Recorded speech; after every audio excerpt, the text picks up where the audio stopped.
right, what is good, family? This is Brian Lewis once again, and in today's stream, I am going to cover the results of Saturday's impeachment vote of former President Donald Trump, and the very questionable reaction of Nancy Pelosi, House Speaker, to Mitch McConnell and something that he said after the vote was submitted, or the votes were submitted. So, by a vote margin of 57-43, the Senate voted not to convict former President Donald Trump on Saturday, ending several days of back and forth debate between House impeachment managers and Trump's defense team.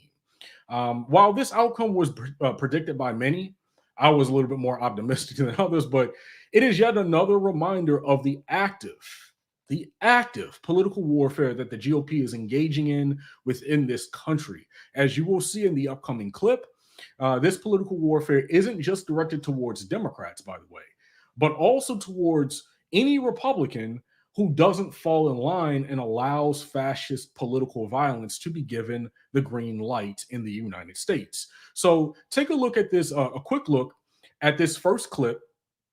Here you will see Nancy Pelosi, and let's see what she has to say about all of this. Watch. That he voted the way he did. It was the excuse that he used. Do you think now that the Justice Department or State Attorney General should pursue the legal? He even hedged on that. Remember when he talked about incitement? He said he didn't think this rose to level. Oh, and so he was hedging all over the place. I don't know whether it was for donors or what, but whatever it was a very disingenuous speech. And I say that regretfully because I always want to be able to work with the leadership of the other party. I think our country needs a strong Republican Party. It's very important. And for him to try to have it every which way. But we will be going forward to make sure that this never happens again in terms of to investigate and evaluate what caused this, and both in terms of the motivation, but also in terms of the security that we have to have as we go forward, recognizing how inflaming even some of our elected officials can be. What do we need to look at anymore at this point? We already know how it happened, but anyway. So Nancy Pelosi, while overwhelmingly critical, honestly, throughout the entire clip, like if you watch the whole clip, it's kind of long. She is mostly critical of the GOP and of Mitch McConnell. This is just a snippet, so I do want to put that out there. But she repeated something that she has said in the past. As you heard, she said that we need a strong Republican Party. Tell me, when have you ever heard Republicans say we need a strong Democratic Party? All right, we need a strong left. That's what people on the left say. You've never heard Republicans. Those words have never been uttered from a Republican's mouth ever, right? What Senate Republicans did on Saturday is just downright inexcusable. There is no greater argument now for getting rid of the filibuster. I mean, there really wasn't an argument before, but there definitely isn't an argument now. This notion, after all of this, that Republicans will work with Democrats on anything is downright silly and asinine, in my honest opinion. It lets you know that the Democrats are just not serious, and they're not serious political opposition, and I won't feel any different about that until they get rid of the filibuster. That's what's going to change my opinion. But just to hammer this point home even more, okay, take a look at this clip of Senator Lindsey Graham from yesterday. Okay, because Senator Lindsey Graham had some words to say as well. So take a look at this clip. Former President Trump from conviction in the U.S. Senate, but not all Republicans. 7 members of the president's own party voted to convict him for his role in the deadly January 6th Capitol riots. And others, like Mitch McConnell, excoriated the president for the mob's actions, but ultimately did not convict Trump.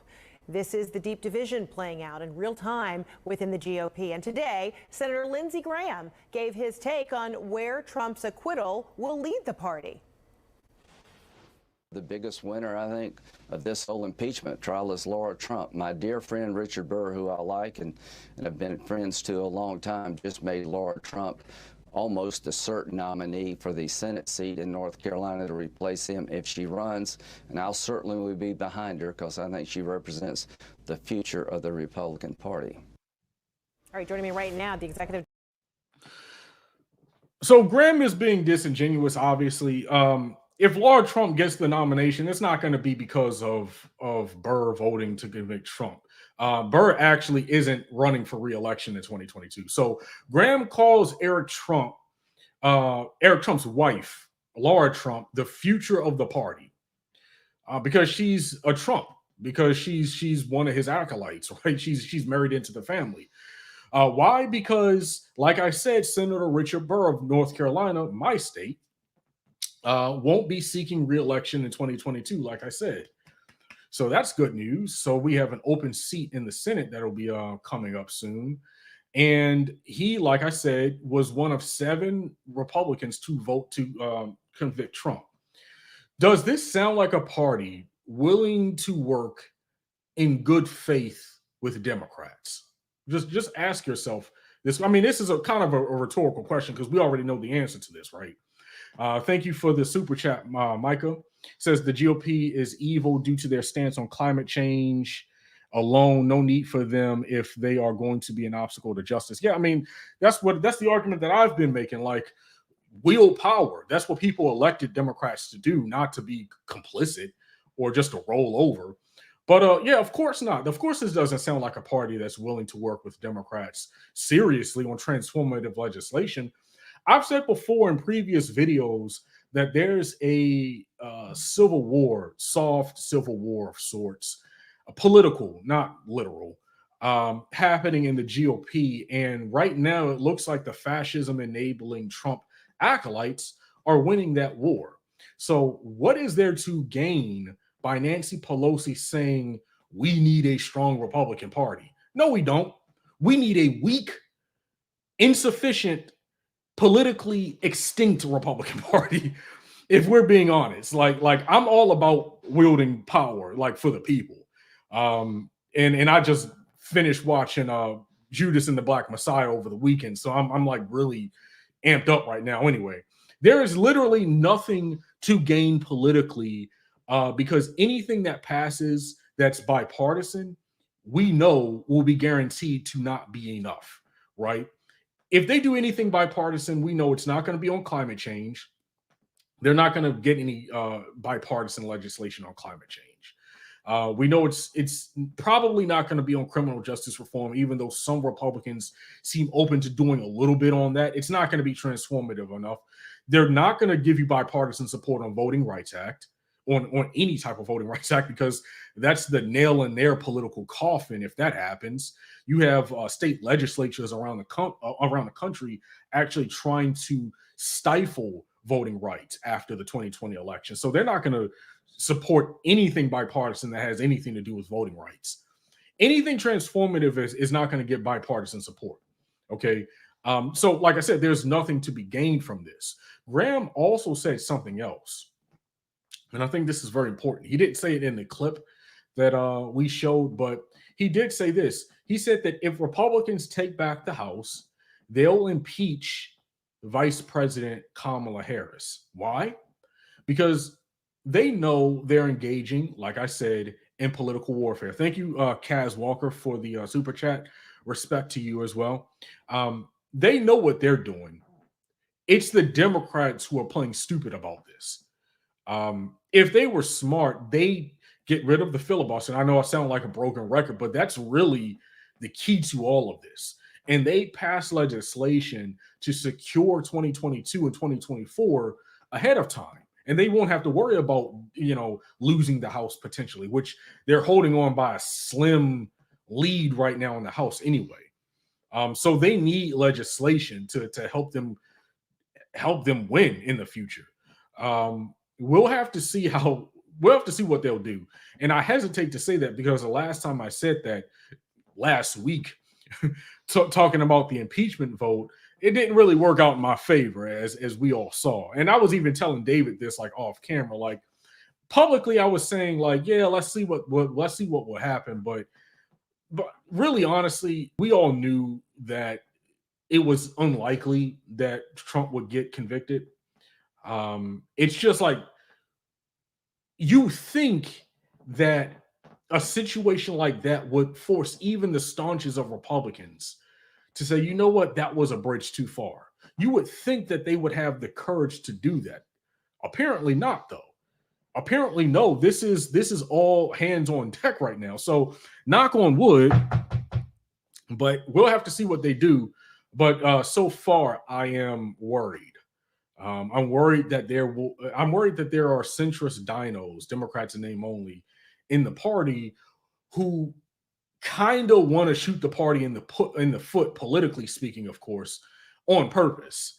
We're at the point where there aren't too many other explanations because that just works out in their favor too much when they don't have to worry about actually getting anything done because they can just blame Republicans, right?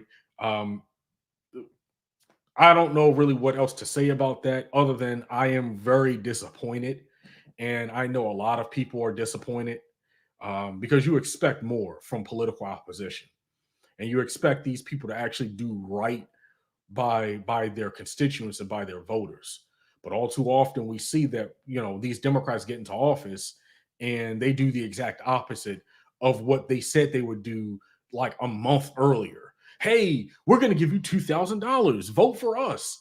As soon as they get into office, we're going to subtract 600 because 600 is what Trump gave you. So we're going to subtract that and we're going to give you the $1,400 because you got $600 prior, even though we're just going to completely ignore that. A bunch of people didn't even get that first $600. I mean, I got it, but a lot of people I know didn't get it. But I'm going to get off my soapbox. Let me take a look at what the audience has to say here. Chili Dragon says dinos makes them sound too cool. Hey, I'm putting it nice, like, because I have to watch my words a little bit. I really, honestly, personally want to go on a tirade on some of these fools sometimes. E. Smith says, I'm with Noam Chomsky. I think that the GOP is the most dangerous organization on the planet. Yes, they are. They are an extremist political party. They are not. I don't even want to call them conservative anymore. Honestly, because they are far past that. They're really not even that anymore. Let's see. Afraid Not in Ratchet says impeachment has been rendered even more useless, so it's expected it will be thrown around with cavalier indifference. Yep, I definitely agree with that for sure. And that sounds exactly like what Lindsey Graham is queuing up now. And that just proves my point even more about political warfare. Like, I really think y'all should look that up. Like, if you've never heard that term before, like that's an actual term. And like Democrats are playing this game where they're pretending that Republicans think like they do. Like Republicans actually care about decorum and civility and being honest and truthful. No, they don't. It's just a complete waste of time. Like, so what are we talking about here? Let's see, what else do we have? James McCormick says bipartisanship is an excuse to not take care of we the people. Pelosi and Schumer must go. Yeah, I agree with that. So yeah, I want to thank you guys for joining me. And I know I didn't do a video over the weekend, but I honestly was like, you know what? I had a feeling this impeachment vote would go the way that it went. And so I said, you know what? Let me just chill, hang back, and see what happens. And so thank you guys for joining me for sure. Follow me on Twitter. You can see my Twitter tag right there at the bottom of this video at _Black Intellect. And make sure you share this video, like, and if you're not subscribed, definitely subscribe. And I will talk to you guys later. The Benjamin Dixon Show is only possible with listener support. Go to www.patreon.com/The BPD Show and support The Benjamin Dixon Show. If you like this episode, be sure to share, like, and subscribe.